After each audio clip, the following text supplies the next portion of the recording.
Welcome to this episode on what is metacognition. In 10 minutes, you're going to master this essential skill. Now, metacognition is the awareness and control of your own thinking. It's not what we learn, it's about how we learn it. It involves us reflecting, planning, monitoring, and evaluating how we learned, the strategies we used. Now, the two words metacognition and cognition. Cognition is simply the process of learning. It's how we acquire new knowledge and new skills. Metacognition is when we think about the process of learning. It's when we purposefully choose how we learn and adjust that strategy to suit the outcomes we are achieving. So, cognition is simply put the process, it's what we do. Metacognition is purposefully choosing what we do or altering what we do to ensure we achieve the right outcome. Now, metacognition matters to you and your students because we need to learn more efficiently and more effectively. And we do this by quickly choosing the right strategy and adjusting that strategy if it's going wrong. You see, we need to reflect on the strategies we've used before, what went well, what didn't, what do we need to adjust, the adaptation. And we need to develop independent, confident skills to be able to do this. Now, there are two dimensions to metacognition. There is knowledge, knowing yourself. What are your key skills? What are your key areas for development? Knowing the task that you need to do, what needs to be done, when does it need to be done, what is the rubric for success, and then being able to match it to the strategies you either know or know you don't know. Then there is regulation.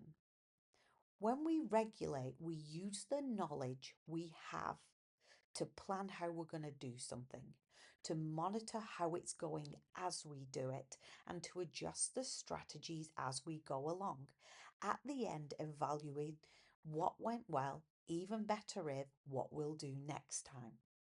So, metacognitive knowledge and regulation work together. You know yourself, strengths and areas for development. You know the task, what needs to be done, when it needs to be done, the rubrics for success.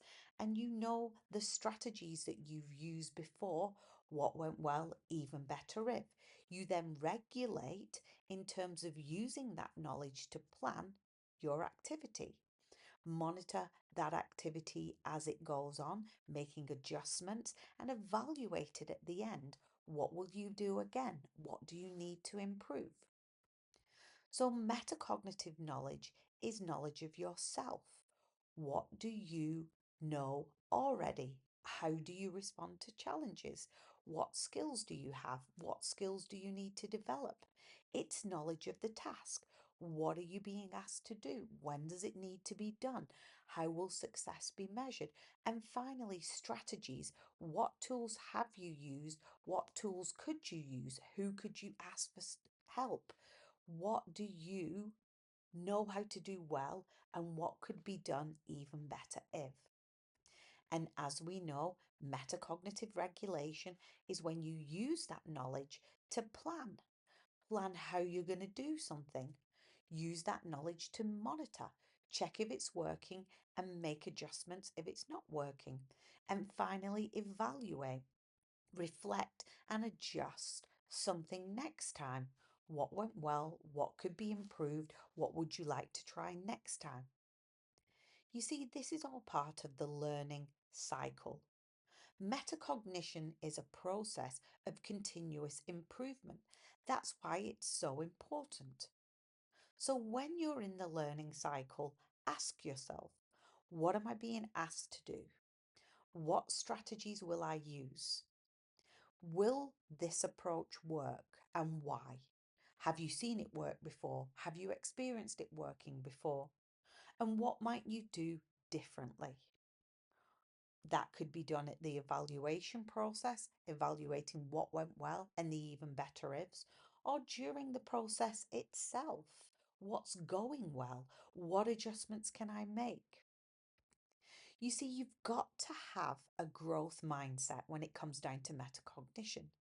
You see, you've got to recognize where your mistakes are and where there's opportunities to learn. You've also got to recognize where your strengths are. You see, you've got to have persistence.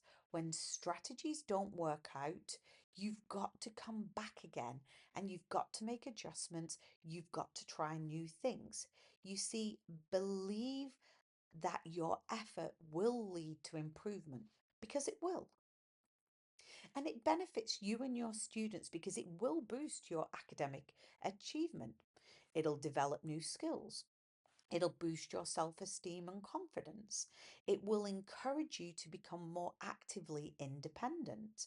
It will also enable you to mentor and model learning with others. So, a teacher, when it comes down to metacognitions, needs to be supportive. You've got to give yourself and students time to reflect on the strategies, whether it's your pedagogical strategy or their learning strategy. Give them prompts, give them time, give them examples, show yourself using metacognition. But guiding students through the knowledge phase and using that knowledge in the regulation phase is important. So, prompts, questions, frameworks really help. And modeling and thinking out loud shows students how you use metacognition and how they could. Now, in your classroom, you could ask your students reflective questions. You don't need to tell them that this is a metacognitive process. You can give them things like planners, checklists, graphic organizers, building opportunity for pauses, encourage self assessment, encourage peer feedback, but just give the time and make sure that they feel like it is manageable. You see, reflective questions are so important. Ask students what are they trying to achieve and what's the measure of success. Ask them to list out how they're going to do it, being specific about the strategies. Ask them to tell you how will they know if that strategy is working, and at the end prompt them to think about what they do differently next time. So when should you use metacognitive knowledge? Well, quite simply, all the time and all the contexts. You see, no matter what we're doing, whether it's a task, an assignment, a project, an exam, a real world situation, we have to think about the actions we take before we take them. We need to take measured decisions and adjust our actions, and we do this through evaluation. What went well last time? What could go well this time? What actions could we take? So, factors to consider. When you are developing metacognition within yourself or your students, think about age and experience. Think about the subject and what they're being asked to do. Think about your time and resources. There's no one size fits all approach to developing metacognitive skills. So, as we've said previously, simple questions could work. Maybe they could create a plan. Maybe it's an evaluation. But ultimately, consider those factors. So, there are common barriers to metacognition. Students not being aware of the strategies, students believing that their intelligence and skills are fixed, and the lack of practice or opportunity. You need to normalize these struggles and model persistence. And when we're embedding metacognition, remember to start small, scaffold up the learning, and phase in complexity over time. Habits, in particular metacognitive habits, build confidence and allow students to take ownership. So let's recap in this last minute.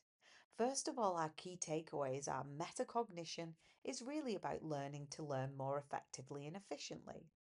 The benefits are that you get higher attainment levels, independence, confidence, and ultimately greater skill development.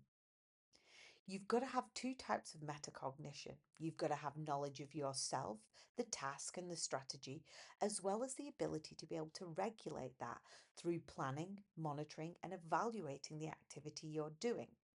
And teachers, you can embed this by modeling, prompting, and providing your students with the tools. So, thanks very much for joining us for this episode on metacognition. Before you go, we want you to ask yourselves, how do you already use metacognition? Because I bet you do. How can you integrate it better into your teaching? And what's the first step that you're going to take? Share this below with us, and we can all help each other to develop metacognition better within our classroom.